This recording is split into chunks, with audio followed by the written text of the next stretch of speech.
భారత రాజ్యాంగంలోని ఏ షెడ్యూల్ పంచాయతీరాజ్ సంస్థల అధికారాలకు సంబంధించింది? 11వ షెడ్యూల్. ఆర్థిక వనరుల వికేంద్రీకరణ యొక్క ప్రాథమిక లక్ష్యం ఏమిటి? సంపద వనరుల పంపిణీని నిర్ధారించడం మరియు స్థానిక సంస్థలకు సాధికారత కల్పించడం. ఇస్రోకి చెందిన గగన్యాన్ మిషన్ ప్రధాన లక్ష్యం ఏమిటి?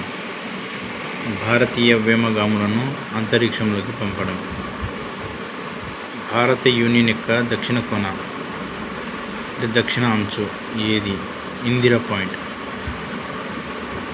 డీప్ ఫేక్ టెక్నాలజీ ప్రధాన ప్రమాదం ఏమిటి? తప్పుడు డిజిటల్ కంటెంట్ సృష్టి. మధుబని అనేది ఏ రాష్ట్ర ప్రత్యేక పెయింటింగ్? బీహార్. జీడిపిలో లెక్కించబడని రంగం.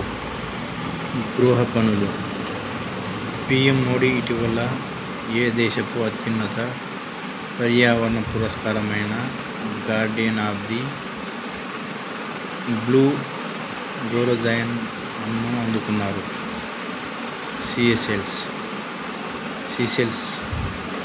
సీషెల్స్ అధ్యక్షుడు doctor Patrick Herminie. The second orbit belief of a man dream of 1.5 billion earths అనే ది ఏ వ్యోమగామి యొక్క ఆత్మకథ? సుభాష్ శుక్లా.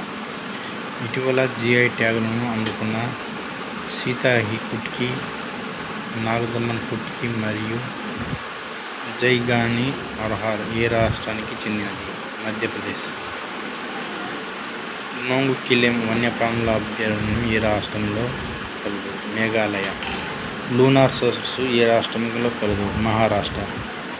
మనీ బిల్లును లోక్సభలో ప్రవేశపెట్టడానికి ఎవరి అనుమతి ముందస్తుగా అవసరం?